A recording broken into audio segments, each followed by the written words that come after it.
Houston, some pre-burn SA for you. The Plus X flange heaters are on, and prop avionics are configured.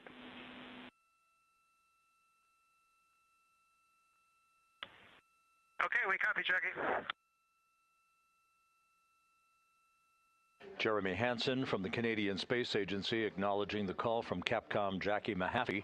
It is her voice that you'll be hearing throughout entry and splashdown, calling all the major milestones and talking to the crew when required.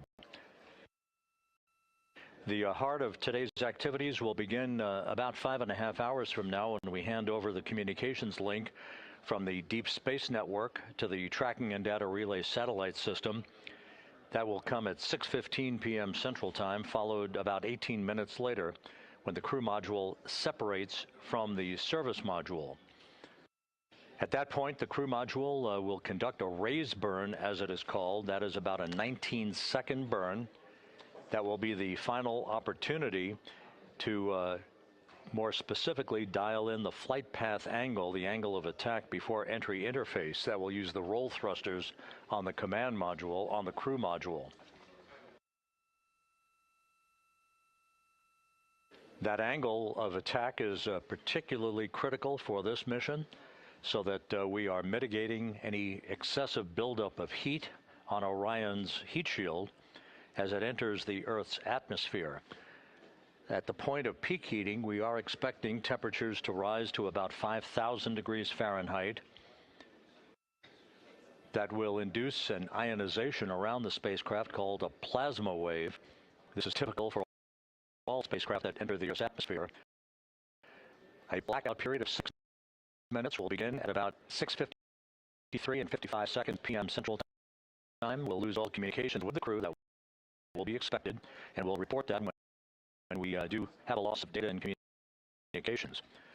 When we emerge from that blackout, right around 7 p.m. Central Time, straight up, Jackie Mahaffey, the Capcom here in Mission Control, will be calling the crew if they don't call us first to make sure that we hear them and that we have a good communications link for the final 7 minutes of the high-speed entry that will culminate with the deployment of a series of parachutes, and finally 3 main parachutes that will gently allow integrity to splash down in the Pacific at a velocity of just 19 miles an hour.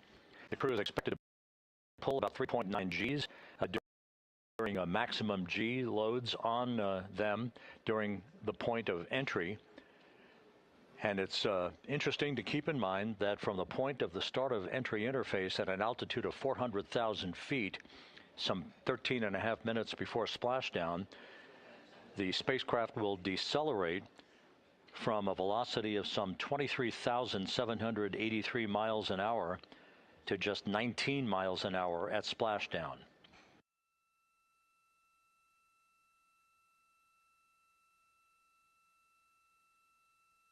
So everything is in order aboard Integrity.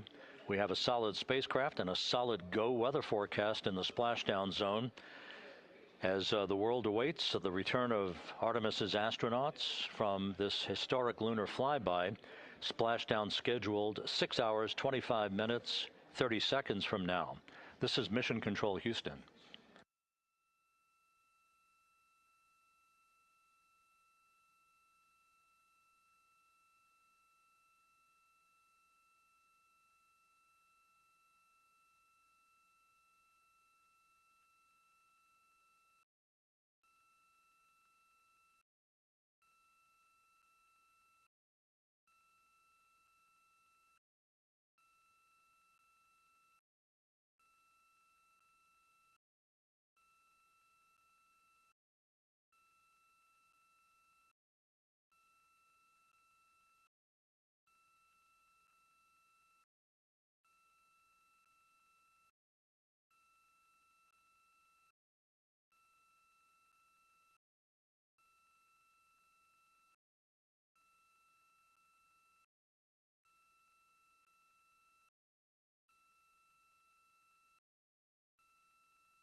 integrity, both LiO, or all 4 LiO battery units are fully charged. Houston copies. Good news. Thanks.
And Houston Integrity, we're ready to secure the cobalt brick and the WAP, but just want to check with you that you don't need the network on board before we do that. Check with you that you don't.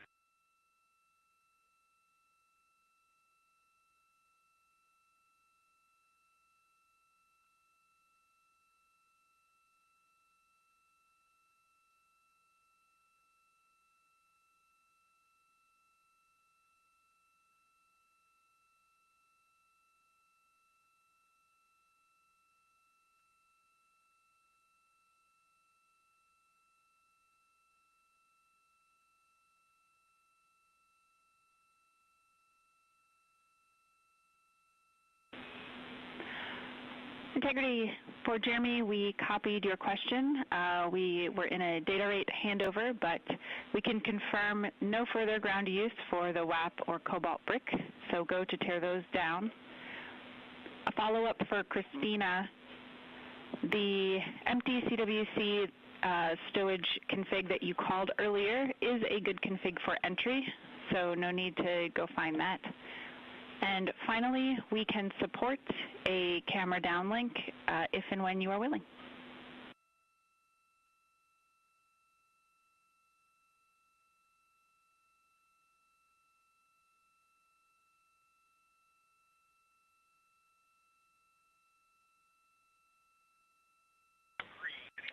Okay, we copied all those, Jackie. And which cameras were you planning on coming on board with? Yeah, good question. We just wanted to use cab 3.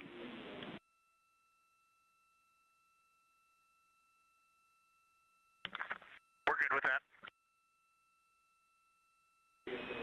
All right, we will join you.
Houston integrity for CBA pressure. Go ahead. CBA pressure is 2,500 psi.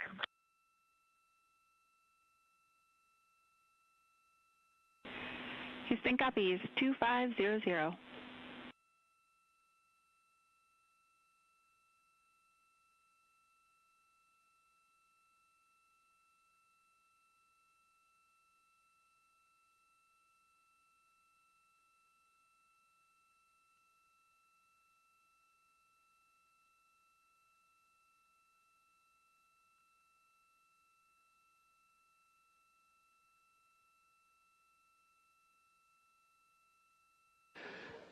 This is Mission Control Houston. You just heard Mission Specialist Christina Cook aboard Integrity offering some parameters of cabin atmosphere readings. Everything on board is in great shape. We're just 56.5 minutes away from the return trajectory correction 3 burn.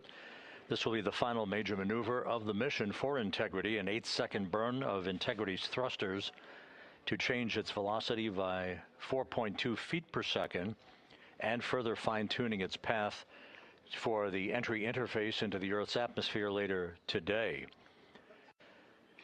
Just so we can identify some of the key players you'll hear and see here in Mission Control throughout the course of the day.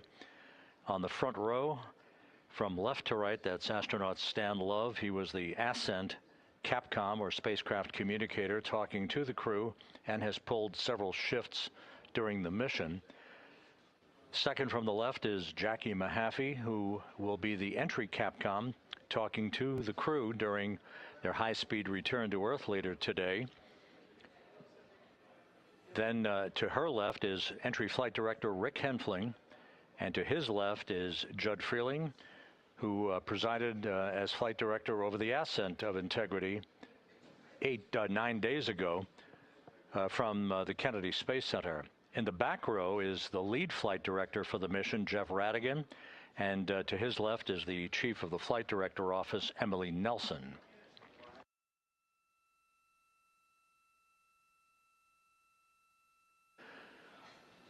Once again, this view of the Earth, that is the port of call for Integrity's astronauts later today. Splashdown scheduled 6 hours, 8 minutes, and 22 seconds from now. Everything is in great shape on board the vehicle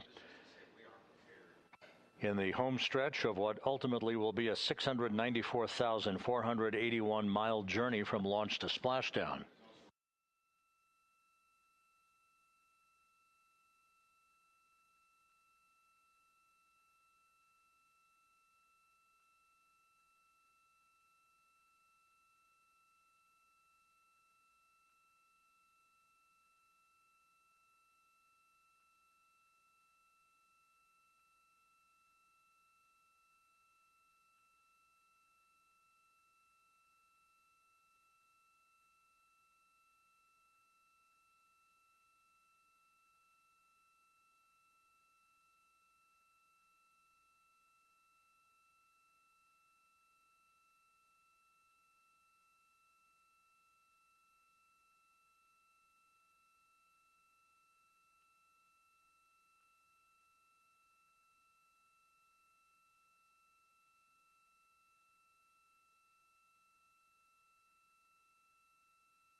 This is Mission Control Houston, our first view of the crew today. On the left, Commander Reed Wiseman. On the right, pilot Victor Glover. They are reviewing some of the timeline parameters and some of the systems status boards on their computers on the flight deck of Orion.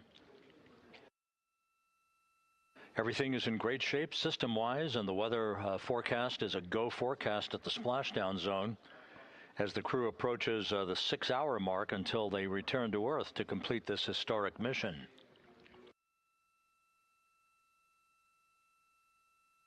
The crew will monitor the RTC-3 burn. That's just 52 minutes from now. And then we'll move into the heart of completing the configuration of the crew cabin, stowing some final items, and reviewing their entry checklist as they march down the timeline towards the point at which they will don their launch and entry suits, the Orion Crew Survival Suits, or OCSS, the OX suits as they are called,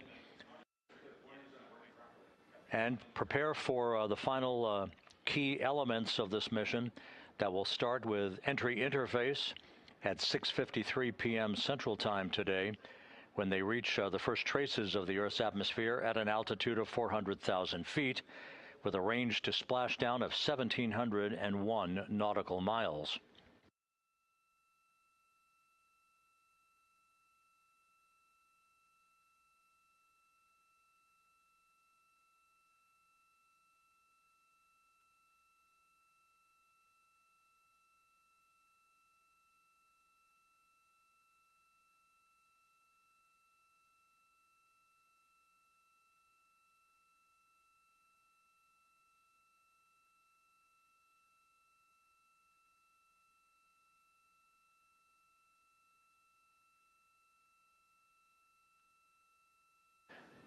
You can see down below in the lower deck of the crew cabin, if you will, Christina Cook. Jeremy Hansen is right by her. The crew will begin the suit-up procedures later today. They'll conduct leak checks on their suits to ensure that they're in a good configuration for the entry. And once again, we're struck by some of the numbers involved. At the point of entry interface, which will be about 13.5 minutes before splashdown, the vehicle will be traveling some 23,839 miles an hour. At the point of splashdown, 13.5 minutes later, they will have decelerated under parachutes and through the interaction of Earth's atmosphere, the friction created by Earth's atmosphere, they will have decelerated to a splashdown velocity of just 19 miles an hour.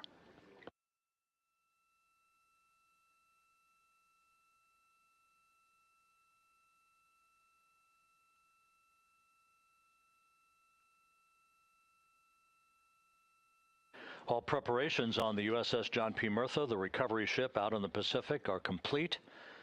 Everyone is at the ready. The Navy recovery teams, the flight surgeons who will greet the astronauts for their initial medical exams. There will be Navy helicopters and fast boats that will be deployed from the Murtha to move alongside the spacecraft. It will take about 15 minutes, perhaps a bit less, for the flight control team here in Mission Control to power down the vehicle once it splashes down, and the airbags, the inflatable airbags, 5 of them at the forward bay cover at the top of the spacecraft, are inflated to ensure that the vehicle remains in an upright orientation in the Pacific. The airbags will be deployed. The vehicle will be powered down. That's not the end for Mission Control here in Houston. They will not hand over to the Exploration Ground Systems folks until the crew has been extracted from the vehicle onto a large raft that will be erected alongside the hatch to Integrity. That is called the front porch. Each of the crew members will leave the vehicle, Christina Cook first, followed by Victor Glover, then Jeremy Hansen, then Reed Wiseman. Once in the raft, they'll spend a few minutes as they get their land legs back before they're harnessed and hoisted one by one in alternating fashion to a pair of hovering Navy helicopters overhead. Christina Cook will be hoisted first into helicopter number 1, then Jeremy Hansen to helicopter number 2, Victor Glover to helicopter number 1, Reed Wiseman to helicopter number 2.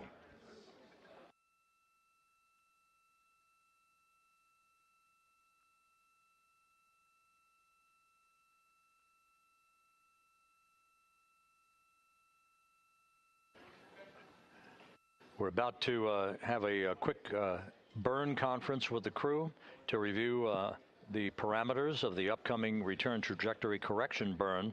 Again, a final opportunity to fine-tune Integrity's path towards its splashdown zone and to make sure the orientation of the spacecraft is correct for its angle of attack into the Earth's atmosphere.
Integrity Houston, 2 minutes to Starfield maneuvers.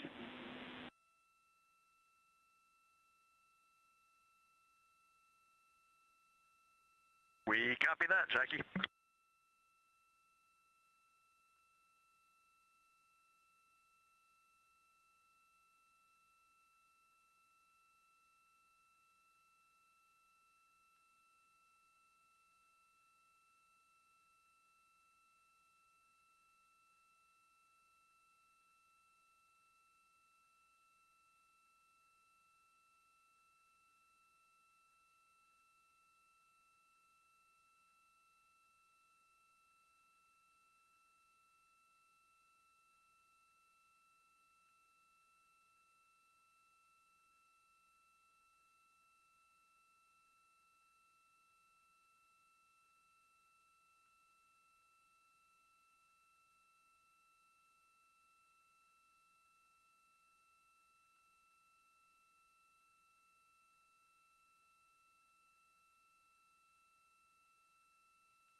Integrity currently maneuvering to what is called the Starfield calibration orientation to set the calibration correct for our GPS system on board the vehicle, as well as other navigation aids that will be used during Integrity's plunge back through the Earth's atmosphere toward its splashdown site.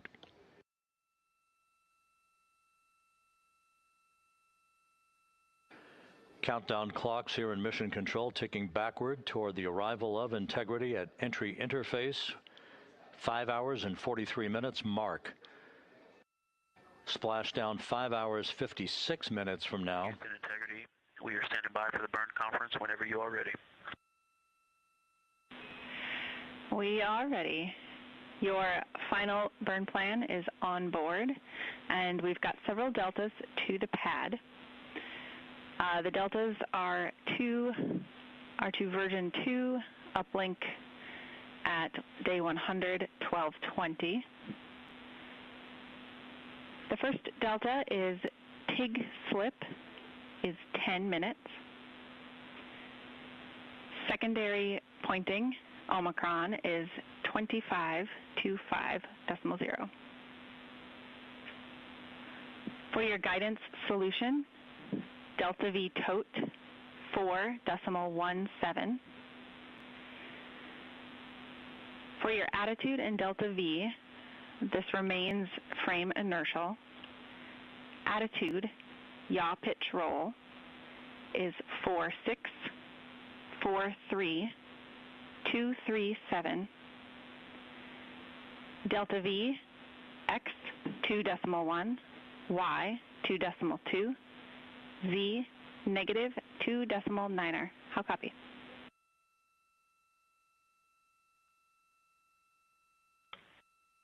Okay, Jackie, we caught the end material. Can you give us the trim number that you started with and Omicron, I believe, were the two? Or maybe TIG slip and Omicron. TIG slip is 10 minutes. Omicron is 25.0.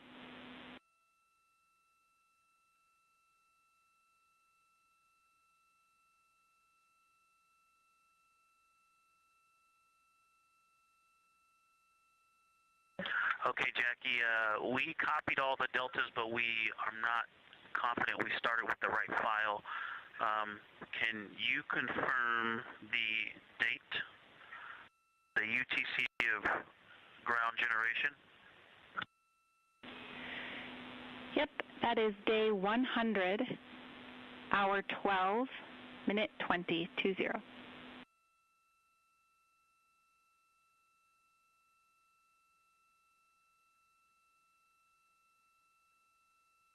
So Jackie, that ground generation date time is what we had as version 1, and you said version 2, so that's what's throwing us off. We were looking for a version 2, but we saved version 1 as version 2 to get ready for these deltas. Did you uplink a new burn pad, or were you just instructing us to save it as version 2? Yeah, sorry about that. These deltas we're reading you are called version 2, and the UTC we are expecting you to be referencing is the one I read off.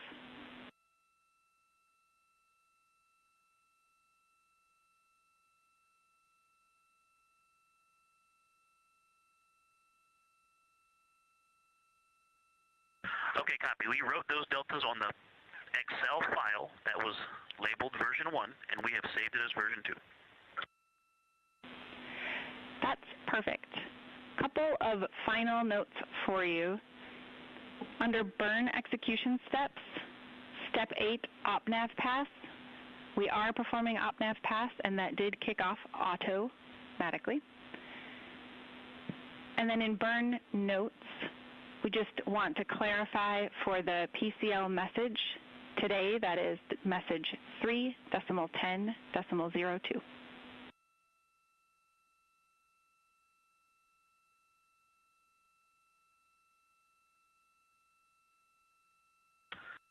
Okay, we copy step 8 auto and 3.10.02, which we all read. Thank you.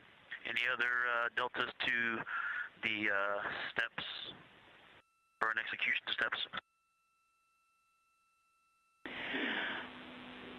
No deltas. One final note, the cell in the burn notes that talks about if BFS engages does have about 2 rows worth of text, so you may need to expand it to see all of it.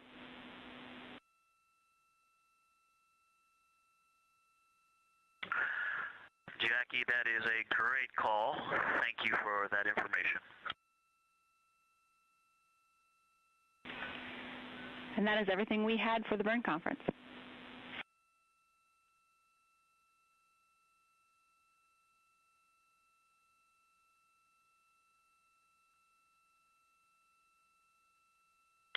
Okay, we copy. Thank you very much.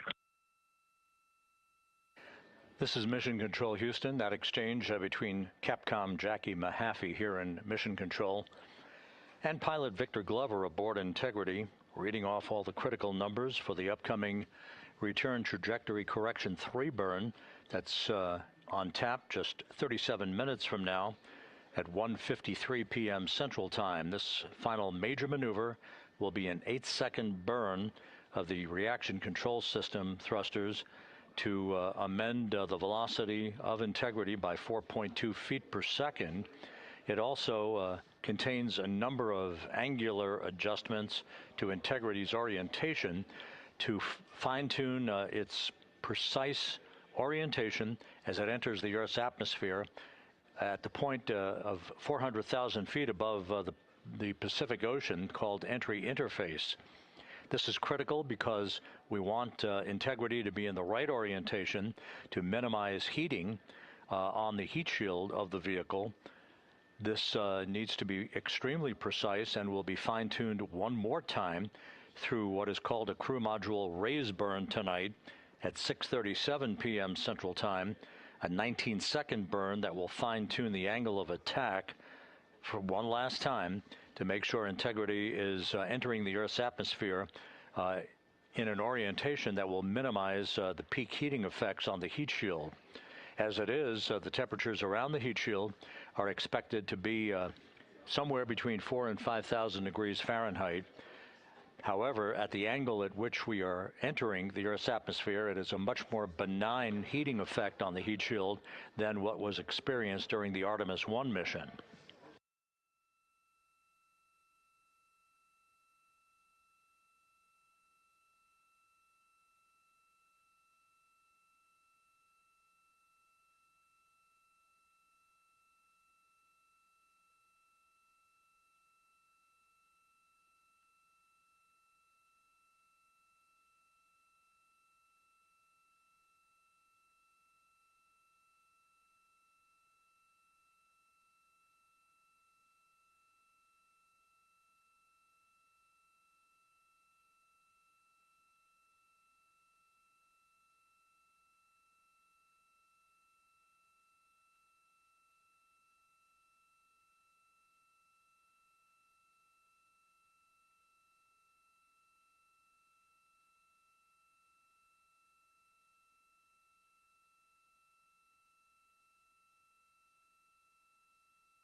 Houston Integrity, are we go for secondary wastewater line dump?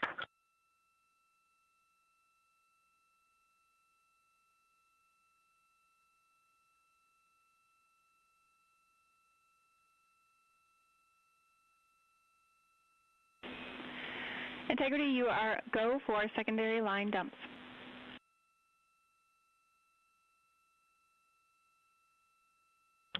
We copy, thank you.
Integrity Houston, for the burn, SM prop helium isol valves are configured.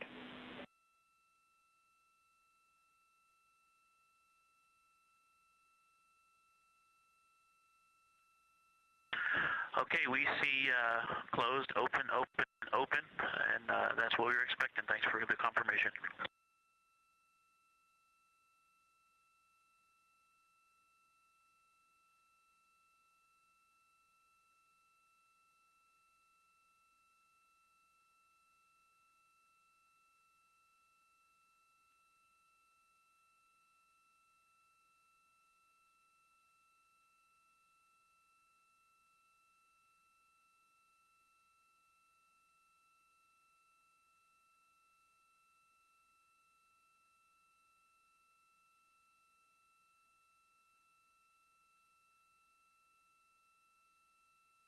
This is Mission Control, Houston. Flight Director Rick Henfling here in Mission Control. The entry flight director is going to be polling his team of flight controllers to get a go for the RTC-3 burn, which is coming up in just 31 minutes. We're back inside the cabin of Integrity, looking at Jeremy Hansen on the left, Christina Cook in the middle, Victor Glover on the right. The crew, and there's Reed Wiseman, the commander of the ship.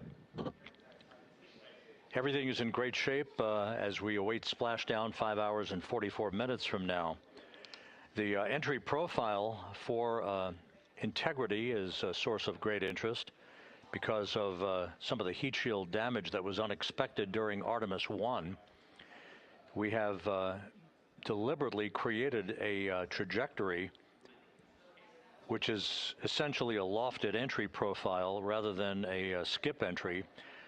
If you recall, the skip entry on Artemis 1 was a trajectory in which we performed an initial dip into the atmosphere to dissipate some energy, then skipped out of the atmosphere, sort of like throwing a flat rock against a lake, and then dipped a second and final time into the atmosphere before splashing down in the Pacific. However, that profile induced a longer entry range of some 3,178 nautical miles in length that induced a 20-minute duration of a higher total heat load on the vehicle. So after great analysis and the review of an independent review team, we decided to amend the entry profile to a maximum entry range of 1,775 nautical miles. In this case, we're going to be flying downrange from the point of entry interface to a splashdown zone just 1,701 nautical miles downrange, heading from southwest to northeast towards the coast of California. The 20-minute duration of the Artemis 1 entry has been reduced to just 13.5 minutes in duration for Artemis 2, thus inducing a lower total heat load on the vehicle and mitigating any deleterious effects on the heat shield itself. The flight control team, the engineers, have tremendous confidence in this entry profile that will protect the heat shield from any excessive loads that may be imparted on it during this high-speed entry back into the Earth's atmosphere. Having said that, we still will be exposing the heat shield to temperatures some 4,000 to 5,000 degrees Fahrenheit as we enter peak heating at the point of entry interface and a communications blackout within a few minutes after that. Currently taking a poll in the room for a go for RTC-3. That'll be communicated to the crew momentarily. Integrity Houston, good final targeting, and we are go for the burn pending SAW positioning.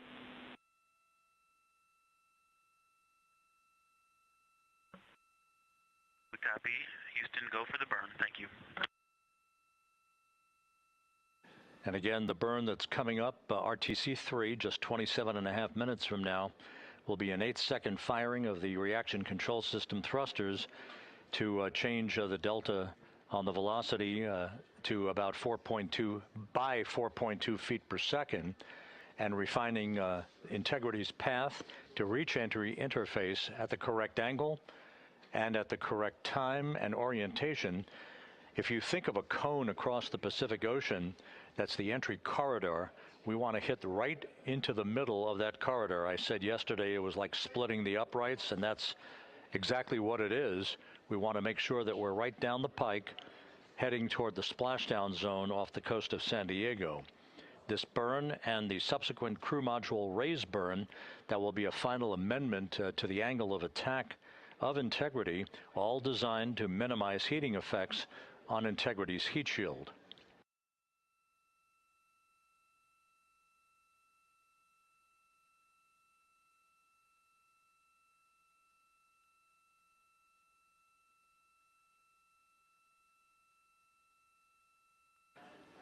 A short time ago, the Spaceflight Meteorology Group briefed the entry flight control team on the latest weather at the splashdown zone where the USS John P. Murtha is stationed, ready to begin recovery operations shortly after splashdown. The weather is ideal, not an issue in the terms of the winds, just 10-knot winds and wave heights less than 4 feet expected to greet the crew. There will be some broken and scattered clouds that Integrity will be descending through, but that's not a factor. We are committed, of course, to splashing down today at 7:07 and 7 seconds p.m. Central Time, 5:07 p.m. Pacific Time, 2.5 hours before sunset.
At this hour, Flight Dynamics reporting that Integrity is 45,534 nautical miles away from Earth.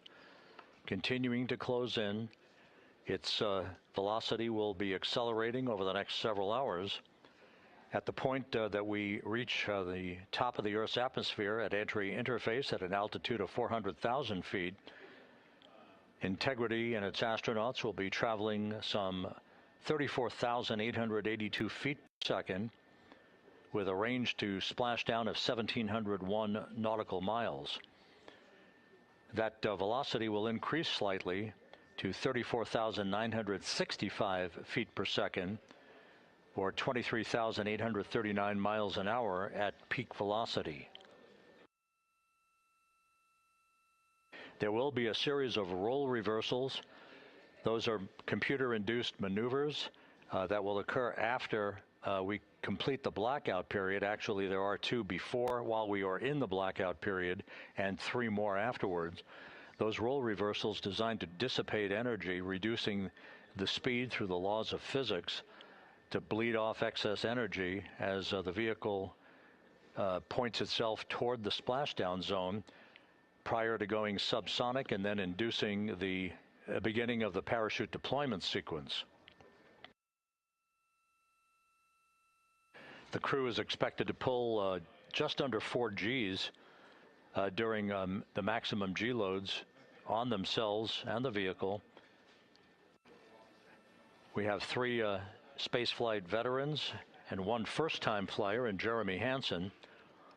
Unlike an International Space Station flight of 6 months or more in duration, these are well-skilled astronauts and test pilots. Christina Cook, of course, having returned to Earth, as did Reed Wiseman from his first flight in Soyuz vehicles for parachute-assisted landings in Kazakhstan. Victor Glover flew on a Crew Dragon vehicle.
For those keeping track, once again, one of the key periods during the entry into the Earth's atmosphere will be this 6-minute communications blackout that is predicted and is typical. Integrity. Tank pressures are good for the burn.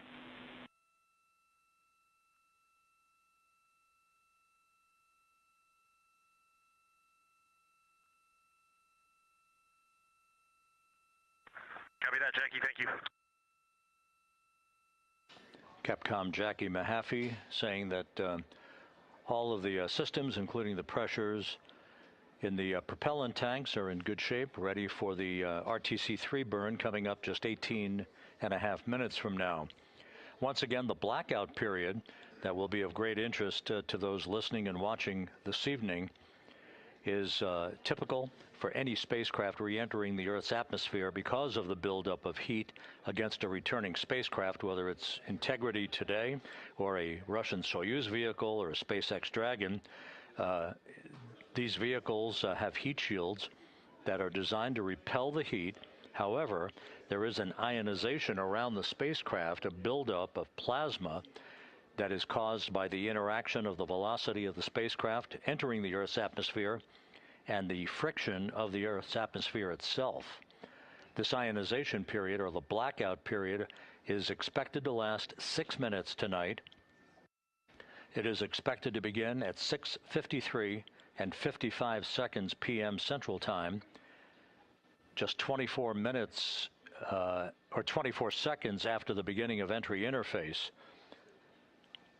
That blackout of 6 minutes is the period of time where we will not be in communications with the crew or receiving data from Integrity itself as it barrels through the atmosphere.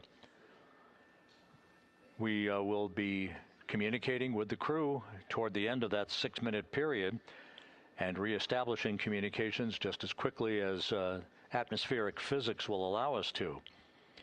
The blackout period is expected to end at 6:59 and 56 seconds p.m. Central Time, which would be 6 minutes and 25 seconds from the start of entry interface. Now, after splashdown, several activities will be occurring. First will be to ensure that the vehicle is upright in what is known as a stable 1 configuration.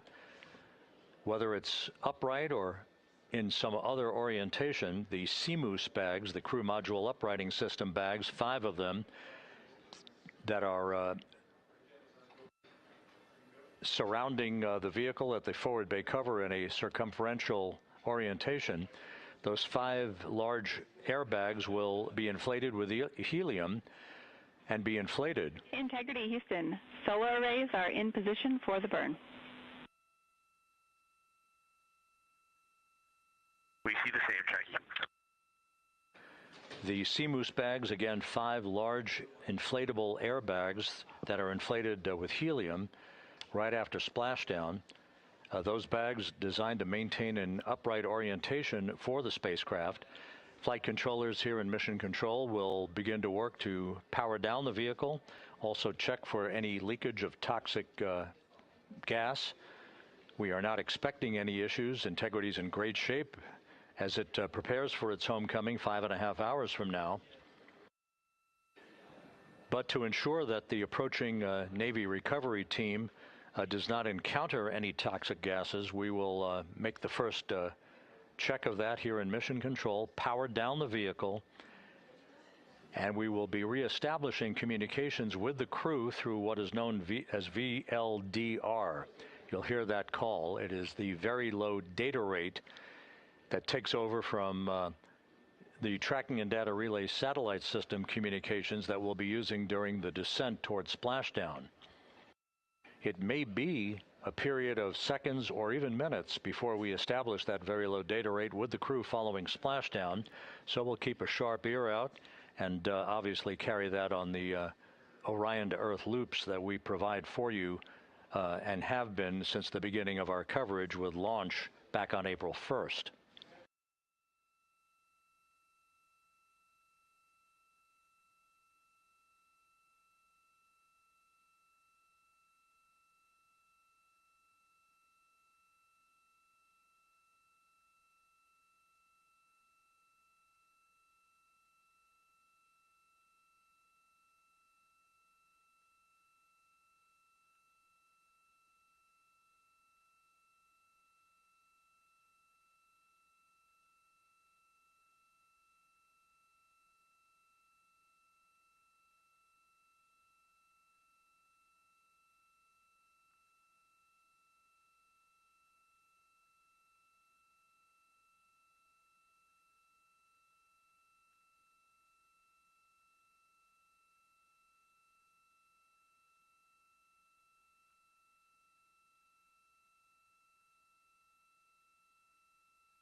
Here in Mission Control, the focus of attention is the upcoming Return Trajectory Correction 3 burn.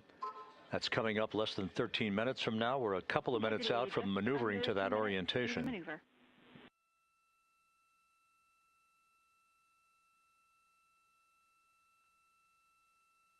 Copy that. All is calm on board, Jackie. Thank you.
This is Mission Control Houston. While we wait for the burn, this view from the deck of the USS John P. Murtha showing some of the armada of helicopters. There will be Navy helicopters hovering over Integrity following splashdown. 2 of them to be employed in the hoisting of the crew members off of the front porch raft that will be erected alongside the vehicle following splashdown. 2 crew members, 2 astronauts for each of the 2 helicopters for the short ride back to the deck of the Murtha, where they will be brought into the medical bay for comprehensive post-flight medical exams. We'll have a lot more from the ship once we begin our NASA Plus coverage that will be simulcast with our continuing YouTube 24/7 coverage, the NASA Plus coverage beginning at 5:30 p.m. Central, 6:30 p.m. Eastern Time.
Continuing with the view of the crew in the cabin of Integrity, as we are almost 7 minutes away now from the return trajectory correction number 3 burn. Integrity systems are functioning in excellent shape. The weather at the splashdown zone out in the Pacific is go and is forecast to be go. We are committed, of course, to a splashdown, that return trajectory that will enable Integrity's astronauts to splash down at 7:07 p.m. Central tonight. That was guaranteed with the translunar injection burn back on April 2nd that took the vehicle and its 4 crew members out of low Earth orbit, following a 24-hour period of a high Earth orbit elliptical trajectory.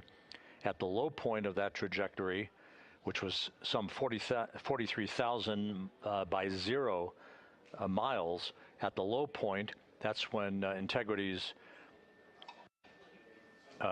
engine fired. The service module engine fired to break out of our Earth orbit and send humans en route to the moon for the first time since December of 1972. It also guaranteed what was known as a free return trajectory that the laws of orbital mechanics dictated would carry Integrity on a loop around the moon and its historic lunar flyby the other day, and then on the trip back to Earth, which will culminate with a splashdown this evening, 5 hours and 19 minutes from now.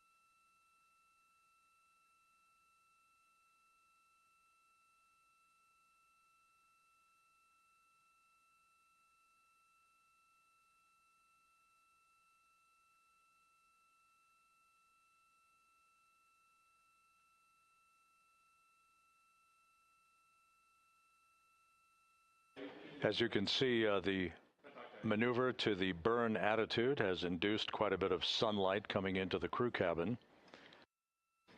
We're now under 5 minutes until the burn.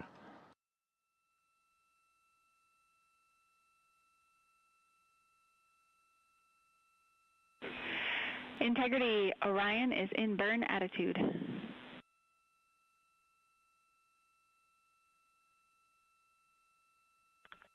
And it is an unbelievably spectacular view. Thanks, Jackie.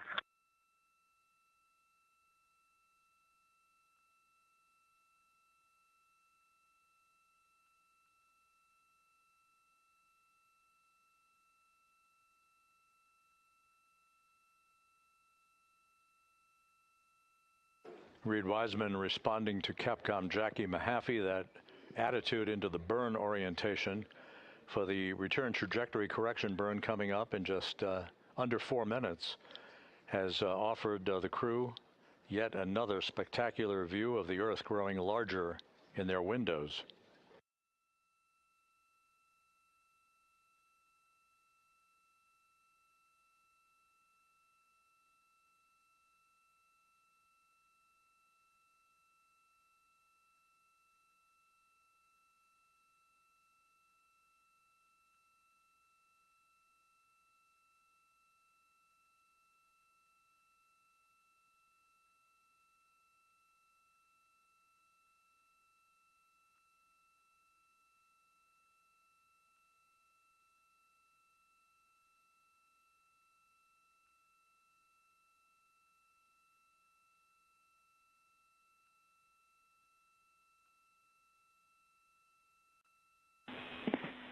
Integrity Houston in 22.3 critical Q card.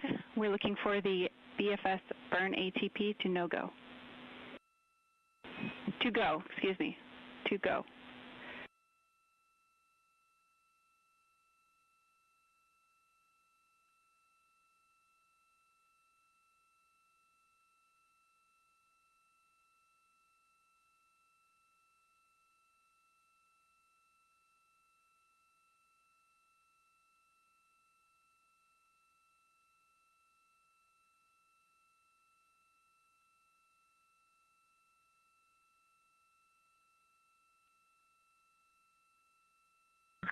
Good catch, Jackie. We are BFS burn ATP go, and we do not need to command the no-go on this because we're SM plus X. Good words. Sorry about the confusion, and we see a good config.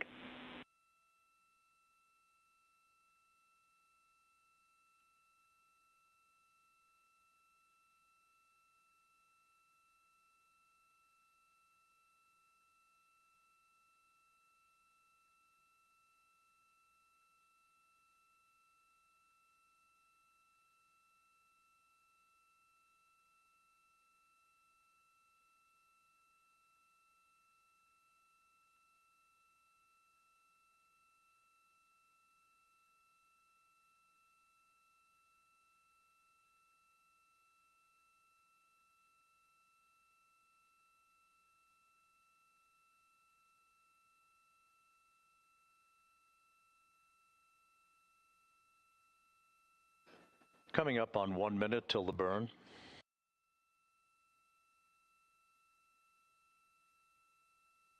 Mark, 1 minute.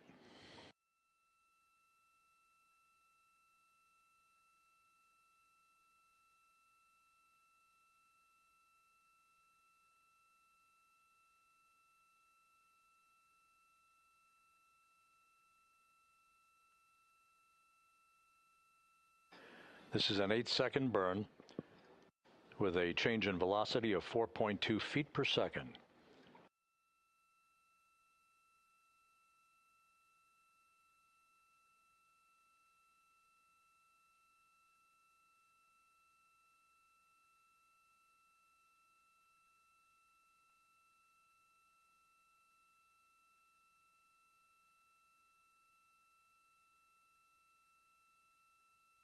Ten seconds.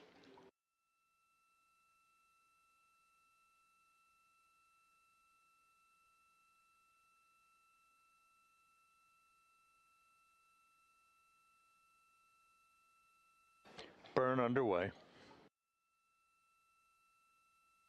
Good engine, good control.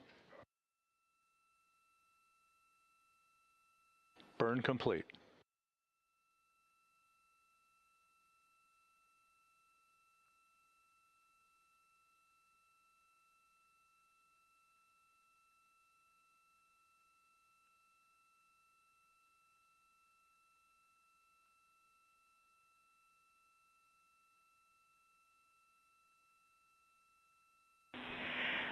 Integrity looks like a good RTC-3 burn, and we are assessing details. Hey, Jackie, we see the same on board, and we just wanted to give a huge shout-out to that ESA Airbus team, to our friends in the Netherlands and Germany and at the Glenn Research Center. This vehicle powered us, and it propelled us from the Earth to the Moon and back with extreme precision, and we are excited to be a part of your team. Houston and centers around the world, copy. Thank you.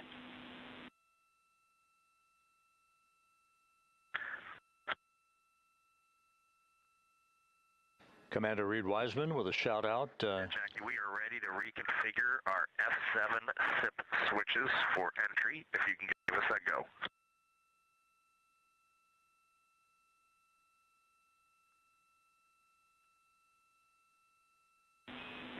You are go for F7 switches.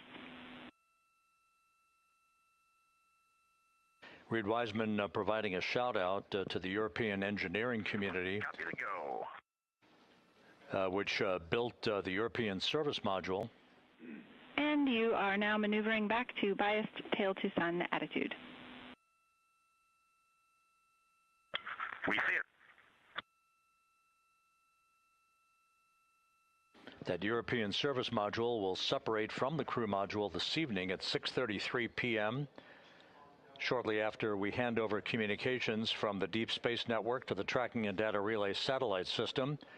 And about 4 minutes before the crew module will use its thrusters in a 19-second raise burn to lift the aft end of the vehicle into the final angle of attack for entrance into the Earth's atmosphere and the mitigation of excessive heat loads on the heat shield of Integrity.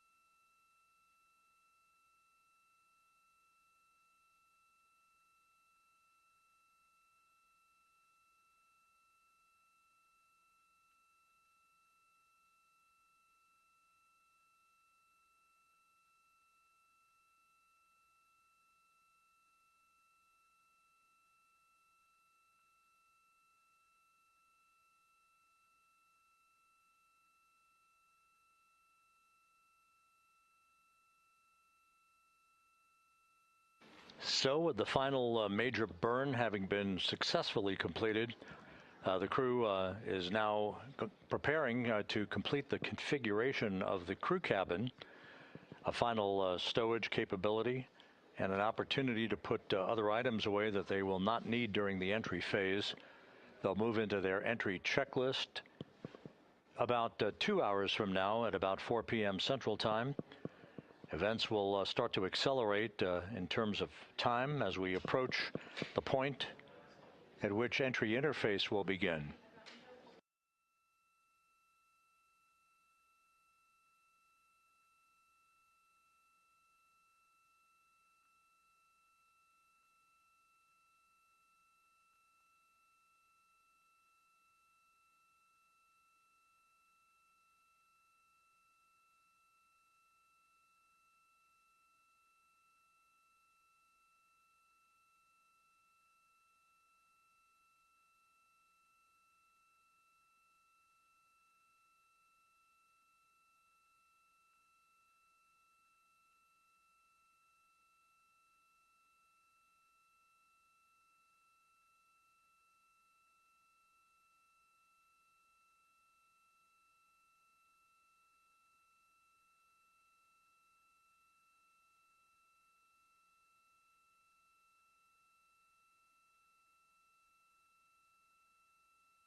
We're going to need a copy of that photo when you guys get back.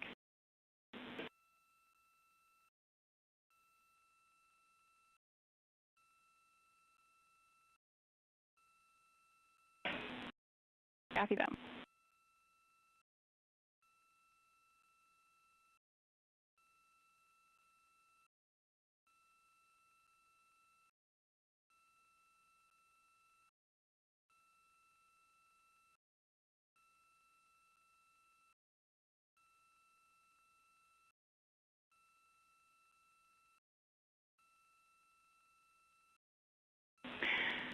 Integrity. IDO confirmed that that was a great RTC3.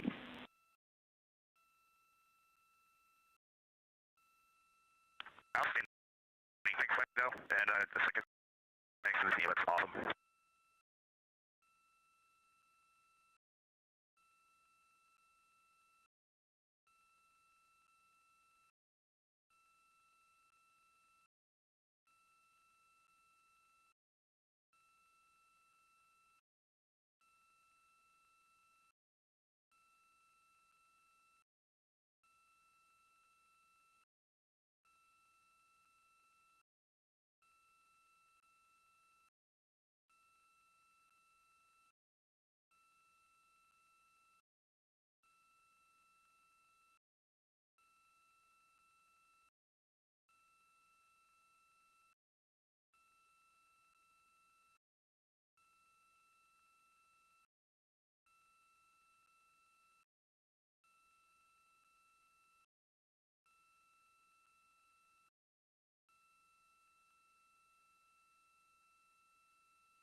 Integrity prop post-burn reconfig is complete. And if you were hanging out in step 23.4, you can skip it. We are in a good config.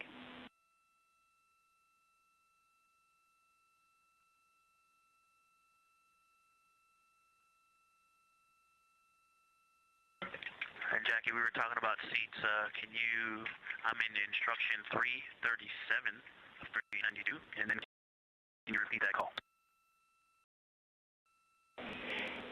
Yep. The prop post-burn reconfig is complete, and there is no need for the remainder of 23.4. You can consider that closed out. Remainder of 23.4, closed out, copy.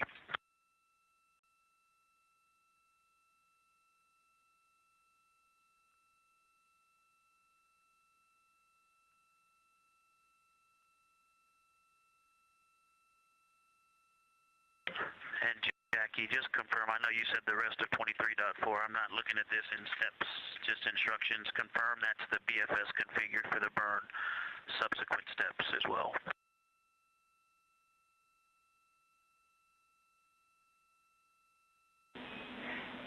Affirm, all the way through instruction 347 can be skipped.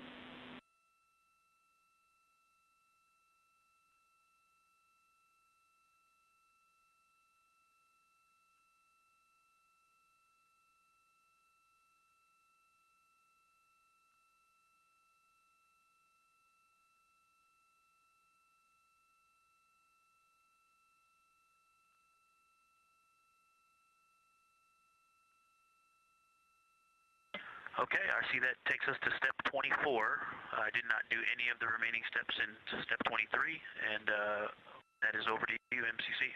We're moving back to cabin config. Houston copies and concurs.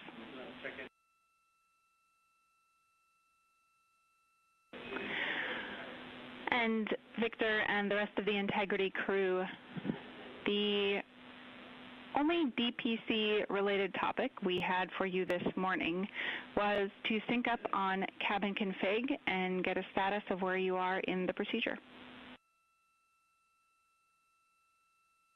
Okay, Jackie, we're with you on that. We are complete through step 7. Actually, step 8 now is complete as well. And step 15 is complete. And we'll update you on the rest as we go along. We copy all.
This is Mission Control, Houston. 8 days, 20 hours, 33 minutes into the flight of Integrity on the Artemis 2 mission. We are under 5 hours now from the splashdown of Integrity in the Pacific off the coast of San Diego to wrap up this lunar flyby mission. Integrity system systems are in excellent shape. The recovery team on the USS Mertha out in the Pacific is at the ready. The ship is basically parked in the right position to be able to expedite a recovery of the crew following splashdown, and after the vehicle has been powered down, Navy helicopters, divers, other recovery personnel will move alongside the capsule to set up a large inflatable raft called the front porch that will be used to extract the crew members in one by one after the hatch is opened.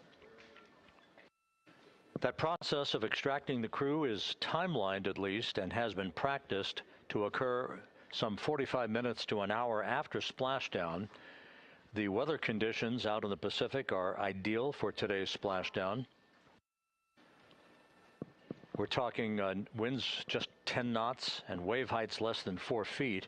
You couldn't ask for better weather for this homecoming for Integrity, the first time that a crew will have splashed down in the vehicle in the ARTEMIS program. We completed the final major maneuver of the mission using the European Service Module's thrusters a short time ago. That was the return trajectory correction number 3 burn that basically fine-tuned ever so slightly the trajectory and the path of Integrity and sweetened the angle of attack so that we hit the right corridor coming in over the Pacific Ocean with onboard computers honed in on the splashdown zone some 1,701 nautical miles downrange from the start of entry interface. Splashdown is scheduled at 7:07 and 7 seconds p.m. Central Time, 5:07 p.m. Pacific Time, 2.5 hours before sunset at the splashdown site.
This is Mission Control Houston at a mission elapsed time of 8 days, 20 hours, 39 minutes into the flight of Integrity.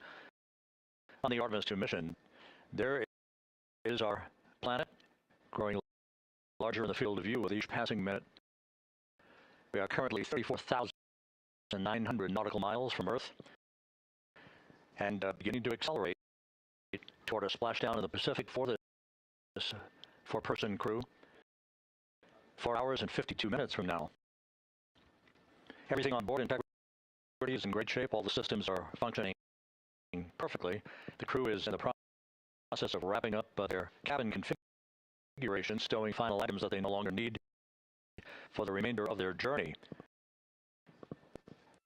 They will also move into an entry checklist in about an hour and 45 minutes, reviewing entry procedures and the latest uplink messages to them before we begin the process of getting the crew suited up prior to the crew module service module separation. All is well aboard Integrity, and the weather is go for splashdown. The USS Don P. Murtha is in place in the recovery zone, ready to begin deploying its assets for imagery, as well as for the recovery operations themselves.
Integrity Houston, for the TLT unconfirmed caution, we were running a web guide post-burn to look at post-burn targeting, and that particular sequence did not include running TLT. That is what triggered the caution. We have no concerns.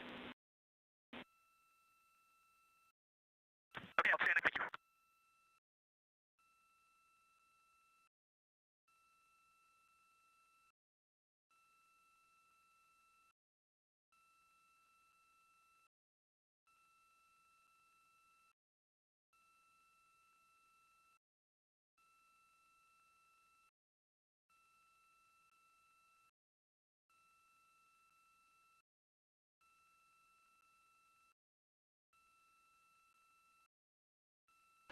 Call from Capcom Jackie Mahaffey to the crew, indicating TLT, which is a targeted landing trajectory.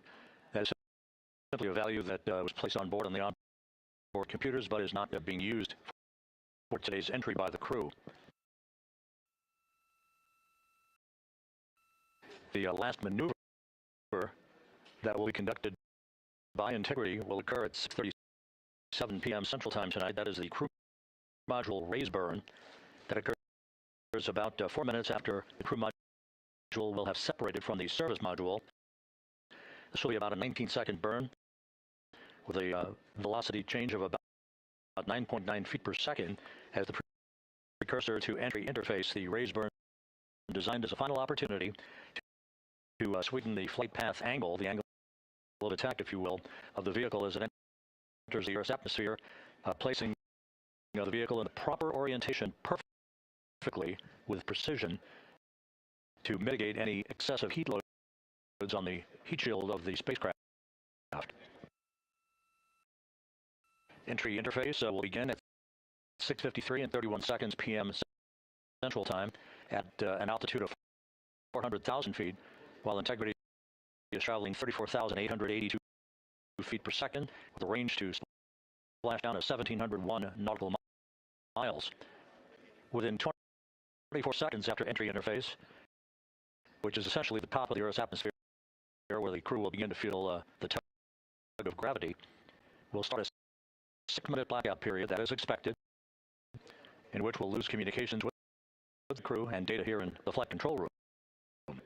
The blackout is induced by the buildup of ionization from the interaction of the velocity of the vehicle with the friction of Earth's atmosphere. It creates a plasma shield around the vehicle to prevent communications from occurring. That 6-minute blackout is scheduled to end right around 7 p.m. straight up. And at that point, the vehicle will have descended to an altitude of 157,000 feet above the Earth, traveling at 13,300 feet per second.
Houston Integrity, can you go off board on the cameras for a couple, please?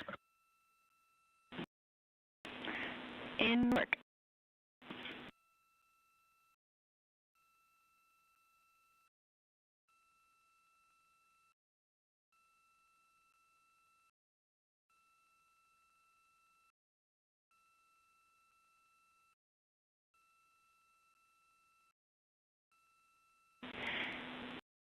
And Integrity, Cab 3 is not streaming.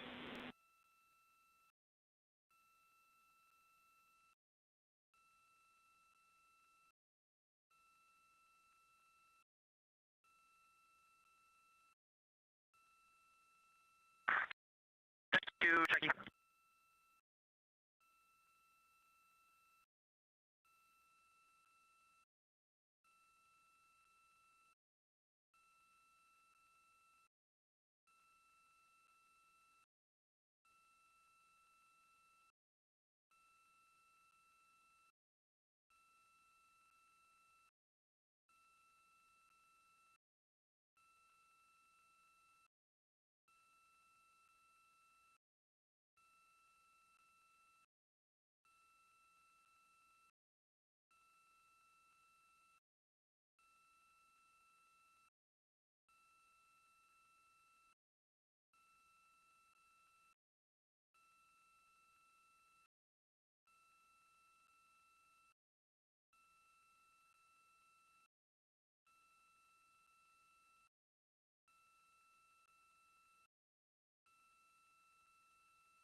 Houston, integrity. Step 9 is complete. The seats are configured. Houston, copy seats.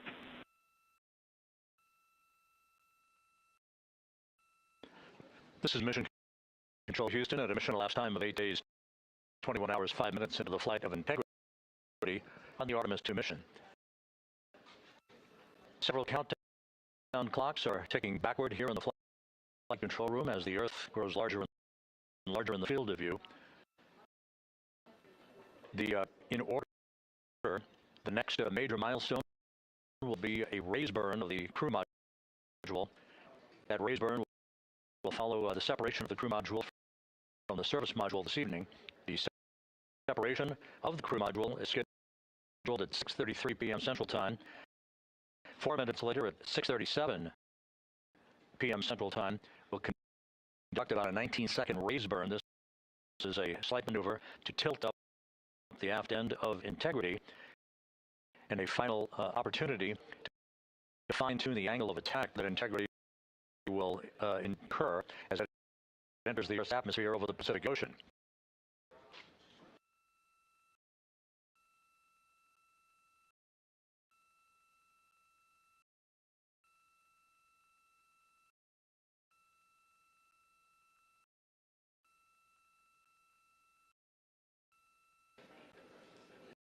The entry path for integrity today is portrayed here in this graphic. Basically, entry interface is 1,701 nautical miles uprange, if you will, from the expected splashdown point near the USS John Martha, the recovery ship, and off the coast of San Diego.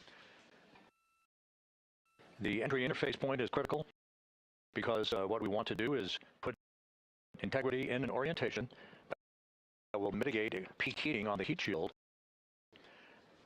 For a point of comparison, during Artemis 1, we had an entry range of 3,178 nautical miles from the point of entry interface and a 20-minute entry profile. That was the so-called skip entry, in which the Artemis 1 vehicle dipped into the atmosphere to dissipate some energy, then lofted or skipped out of the atmosphere, then dipped a second and final time back into the atmosphere before splashing down. What that resulted in was a higher heat load on the heat shield, which caused unexpected char liberation.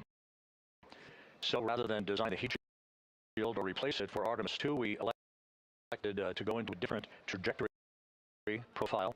This one with a max entry range of 1,775 nautical miles, or in today's case, all of our maneuvers and orbital mechanics will take us 1,701 nautical miles downrange from the point of entry interface. This will only be a 13.5-minute entry profile for integrity and its astronauts, and results in a much lower heat load on the heat shield. This is deliberate so that we have the lessening effect of charring on the heat shield, should there be any at all, and we do expect some.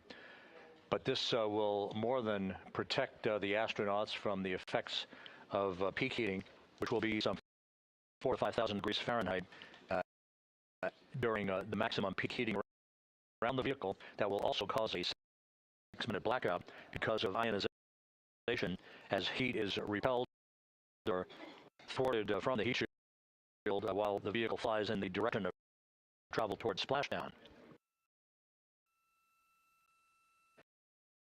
The raise burn that places us in our final orientation for angle of attack into entry interface, that raise burn is scheduled at 6:37 p.m. Central Time. Entry interface itself is scheduled at 6:53 and 31 seconds p.m. Central Time. When we hit the top of the Earth's atmosphere at an altitude of 400,000 feet, traveling about 34,800 feet per second, we expect our peak velocity just a few moments later, and that peak velocity is forecast by flight dynamics to be 34,965 feet per second, or 23,839 miles an hour. Now, this all occurs after we begin the black blackout period of 6 minutes, we will lose communications with the vehicle just 24 seconds after we enter the Earth's atmosphere or entry interface, as you see there. This is an expected 6-minute blackout that will begin at 6:53 and 55 seconds p.m. Central Time and will last almost until 7 p.m. straight up Central Time. Once we regain communications with the crew following the blackout, we will continue a series of role reversals. These are gentle rolls to the left and back to the right, essentially bleeding off excess energy and excess heat on the vehicle as we approach the splashdown site. The vehicle is expected to go subsonic at 7:02 and 25 seconds p.m. Central Time. That's about 8.5 or almost 9 minutes after the beginning of entry interface. And at that point, we will be at an altitude of 59,000 feet above the Pacific Ocean. A series of parachute deployments will begin. The first of that will be the forward bay cover parachutes that will basically pull the top forward bay cover off the very top of the vehicle, allowing other parachute deployment activities to occur. The forward bay cover chute deployment is scheduled at 7:03 and 22 seconds p.m. Central Time at an altitude of 23,946 feet. The forward bay cover parachutes are used in conjunction with pyrotechnic thrusters to ensure the separation of that forward bay cover, protecting Orion and its parachutes during the heat of re-entry. Following that, there'll be the deployment of drogue chutes. These are 2 drogue parachutes, 23 feet in diameter. These drogue chutes will be deployed at an altitude of 23,483 feet. At this point, our velocity will have slowed from almost 24,000 feet per second to just 470 feet per second in a matter of minutes. 3 pilot parachutes will be used to lift and deploy the main parachutes from the crew module forward bay. Those main parachutes, 3 of them, are used to slow the crew module down to a splashdown at a speed that ensures astronaut safety. Each main parachute 265 feet in length from the crew module attachment to the top when inflated. The main chute deployment is scheduled at 7:04 and 44 seconds p.m. Central Time. Now that's just 11 minutes and 13 seconds after the start of entry interface. At this point, we'll be at an altitude of 5,445 feet above the Pacific. And splashdown to complete this mission is scheduled at 7:07 and 7 seconds p.m. Central Time, 5:07 p.m. Pacific Time, 2.5 hours before sunset. The crew will splash down in the Pacific southwest of San Diego at a gentle rate of just 19 miles an hour.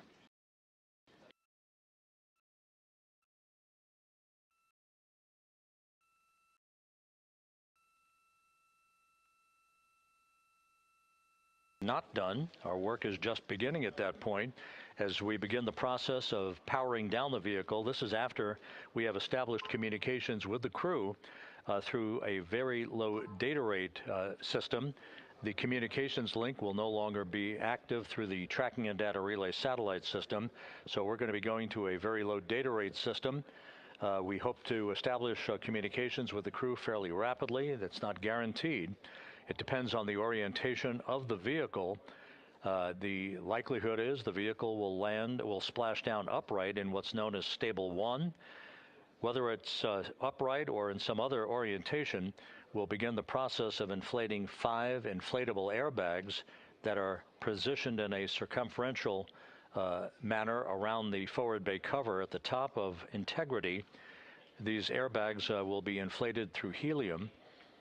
Those 5 airbags will guarantee the proper orientation upright for the spacecraft through the rest of the process of extracting the crew, which should take some 45 minutes to an hour to complete. Navy divers, fast boats, a pair of Navy helicopters, other recovery personnel will come alongside the vehicle to begin erecting an inflatable raft called the front porch that the crew will be extracted into. You've seen that in movies. You've seen it in the Apollo program and archival footage. And one by one, the crew will be hoisted in alternating fashion to two hovering Navy helicopters for the trip back to the deck of the USS John Murtha, where they will leave the helicopters and move into medical bay on the ship for comprehensive medical examinations.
As the astronauts aboard Integrity are in the process of stowing final items in the cabin before they move into their entry checklists, a final review of the procedures and the timelined activities for the rest of this mission.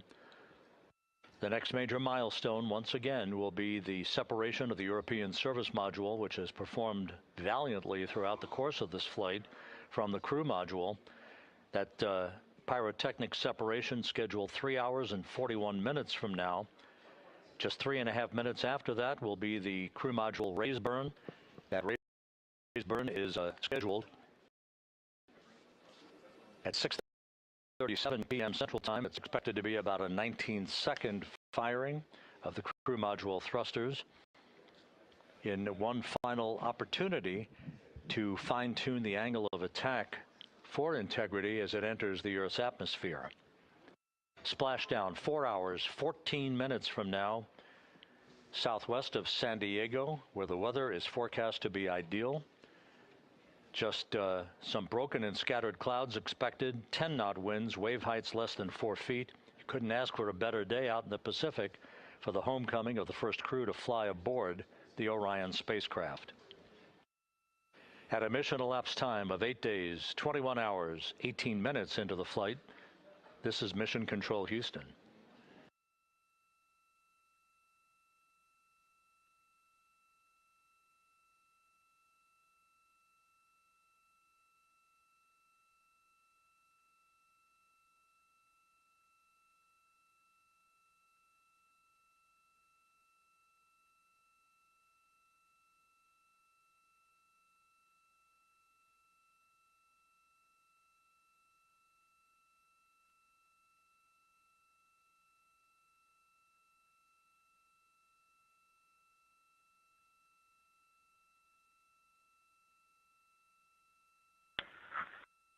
Houston Integrity, Jackie, steps 10 and 11 are complete.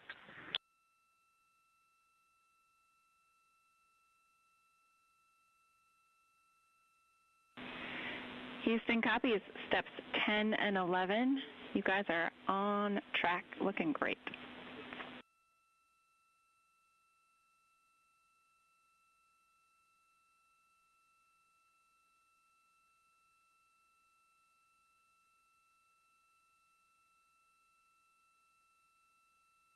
For those just joining this view of the key players here in Mission Control, part of a flight control team. Rick Henfling, second from the right, is the entry flight director for this mission. Seated to his left is Judd Freeling, who was the flight director for Ascent back on April 1st. Jackie Mahaffey is second from the left. She is the Capcom whose voice you'll be hearing throughout the course of the afternoon and evening, talking directly to Integrity's astronauts through splashdown. Stan Love, a veteran astronaut, is on the far left of your screen. He was the Ascent Capcom. He's joining Mahaffey today as a second set of eyes on all the data that we'll be discussing and hearing from the crew during the course of their high-speed entry back into the Earth's atmosphere.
And this is Mission Control Houston. You can see one of the helicopters that will be involved in the recovery operations, having taken off from the deck of the USS John P. Murtha. Recovery operations underway. Several helicopters will be employed not just for recovery but for imagery activities.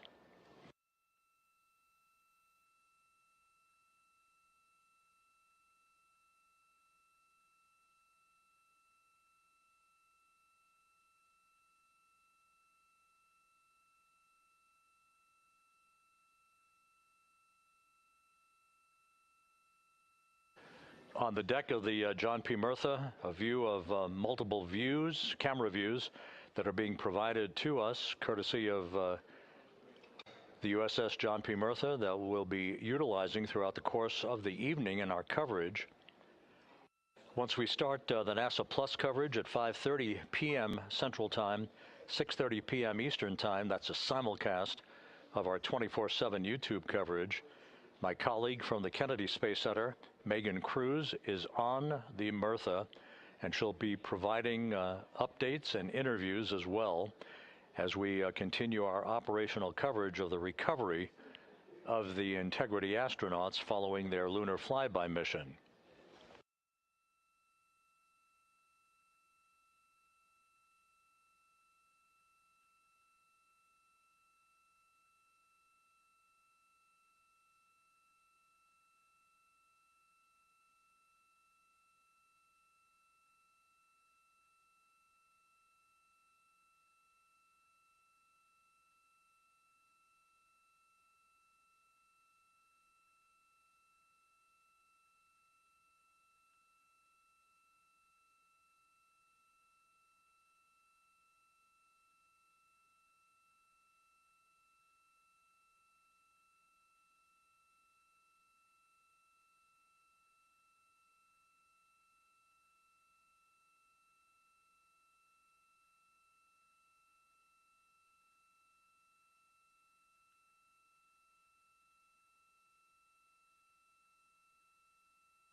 Houston integrity for toilet configure for return.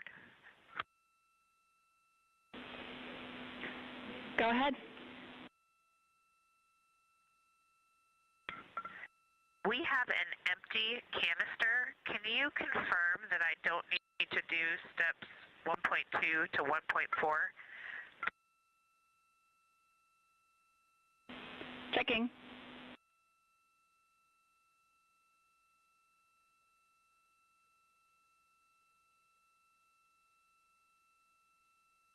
At which entry interface will begin.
Post-burn reconfig is complete, and if you were hanging out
This is Mission Control Houston, 8 days, 21 hours.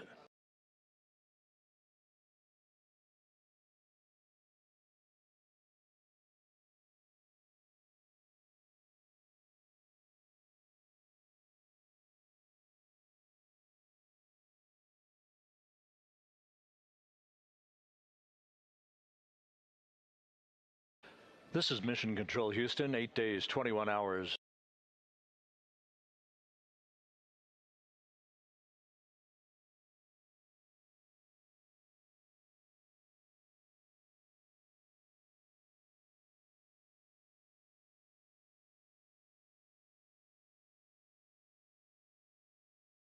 "38 minutes into the flight of Integrity on the Artemis II mission. On board, all is quiet, as it is here in Mission Control, with everything moving along in trip hammer fashion, in good shape, all of Integrity's systems in great shape, and the weather at the splashdown zone off the coast of San Diego couldn't be better. A forecast of go conditions with winds of just 10 knots, wave heights less than 4 feet, ideal conditions for the recovery of Reed Wiseman, Victor Glover, Christina Cook, and Jeremy Hansen following their splashdown, which is just 3 hours and 53 minutes from now. The next major milestone coming up in 3 hours and 19 minutes, that will be the separation of the crew module from the European service module that has performed perfectly during the course of the flight.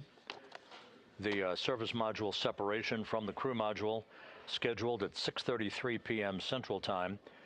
Just 4 minutes later, there will be a slight maneuver, a raise burn as it is called. This will tilt the aft end of the crew module upward ever so slightly in one final opportunity to refine the flight path angle, the angle of attack, if you will, as Integrity enters the Earth's atmosphere at the point called entry interface. That is at 6:53 and 31 seconds p.m. Central Time, or some 16 minutes after the raise burn itself. All of these events will be happening fairly rapidly as we move over the next few hours toward a splashdown of the crew and a completion of a mission that will have totaled 694,481 miles from launch to splashdown.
Houston integrity for timeline.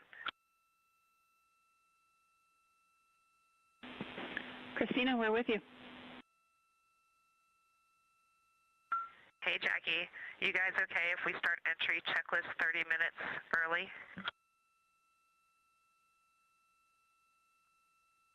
Checking.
And Integrity Houston for entry checklist. We are ready for you to begin 18.0.1 entry checklist, steps 1 through 6.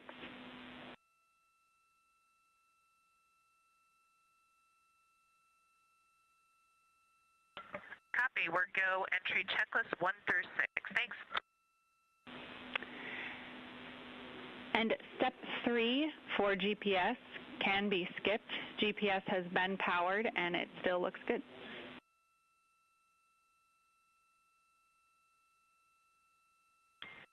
Copy. Step 3 is a skip.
This is Mission Control Houston at a mission elapsed time of 8 days, 21 hours, 50 minutes into the flight of Integrity on the Artemis II mission.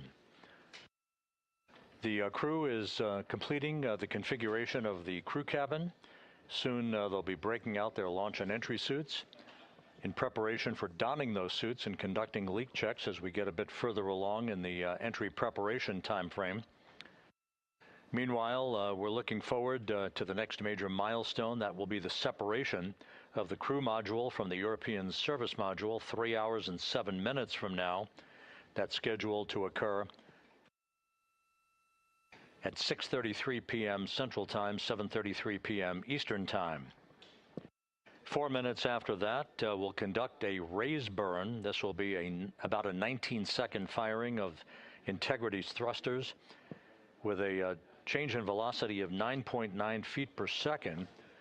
That will adjust the angle of attack of the vehicle by gently tipping the aft end of Integrity higher, if you will, like sitting in a reclining chair and basically leaning back a bit. This angle of attack adjustment is specifically designed and pre-planned to enter the Earth's atmosphere at entry interface later this evening at the proper angle to minimize heating effects on Integrity's heat shield.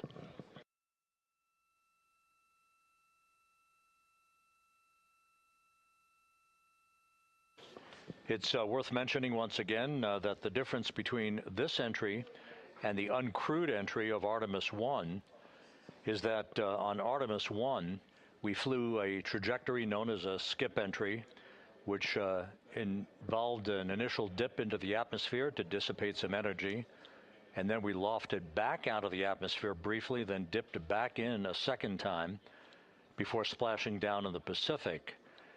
After the flight, the post-flight inspection and video analysis showed that there was an area of mechanical char liberation that was not expected. And so after extensive analysis and the review of an independent review team, it was determined to adjust the entry profile for Artemis II, minimizing the range of entry from 3,178 nautical miles to a distance of just 1,775 nautical miles across the Pacific. So instead of 20 minutes of exposure to heating effects, today we're going to only encounter 13.5 minutes of heat loads on the vehicle. Our intended splashdown target is about 1,701 nautical miles downrange from the point of entry interface. It will be about 13.5 minutes from the time that we enter the Earth's atmosphere at an altitude of 400,000 feet at 6:53 and 31 seconds p.m. Central Time to the point of splashdown at 7:07 and 7 seconds p.m. Central Time. In that brief 13.5 minute period, peak heating on the vehicle should be about 4,000 to 5,000 degrees Fahrenheit. The heat to be repelled by Integrity's heat shield, as it is for any vehicle entering the Earth's atmosphere that has a crew on board. The crew should be experiencing a G load on their bodies of about 3.9 Gs at peak loads on the crew members, feeling the tug of Earth's gravity for the first time in 9 days.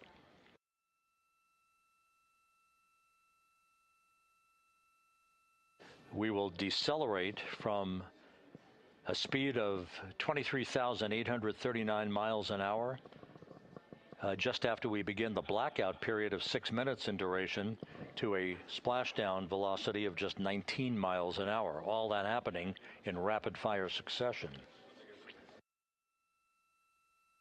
Splashdown now 3 hours and 36 minutes from now, 7:07 p.m. Central Time, 5:07 p.m. Pacific Time. The USS John P. Murtha is on station.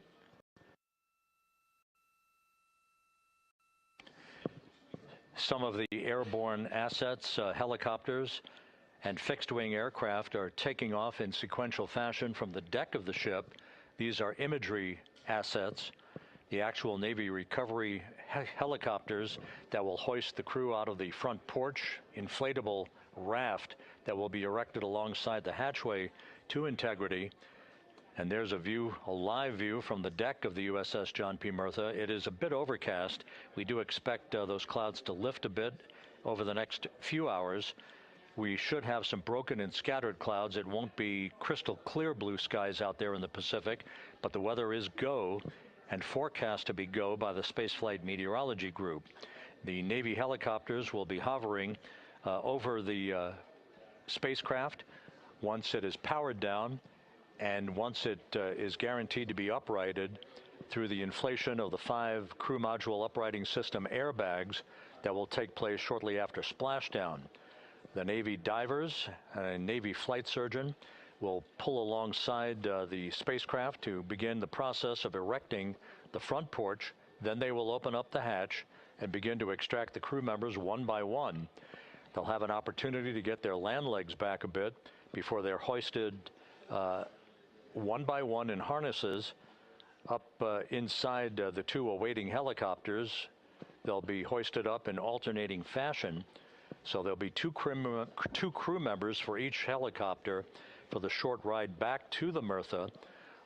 Once they arrive on the deck of the ship, they'll be brought into medical bay for comprehensive medical exams. That is all part of the post-flight medical evaluation of these crew members as they complete their mission around the moon and back to Earth.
Integrity Houston for entry checklist.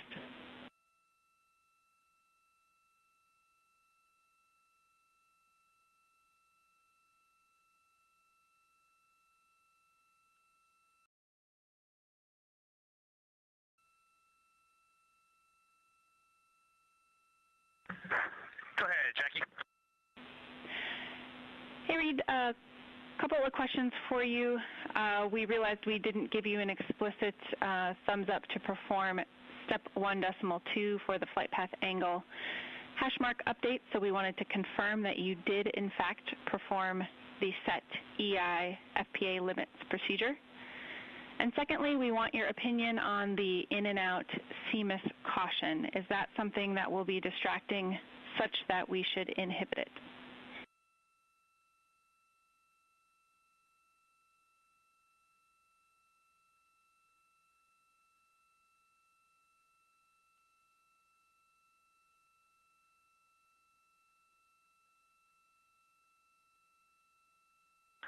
Okay, we are going to go execute 1.2. We had skipped that, and we would prefer to inhibit the CMIS caution on board.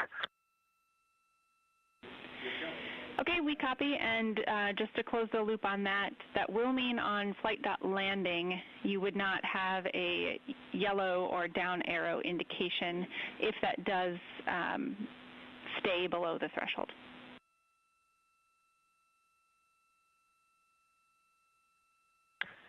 And that is totally fine.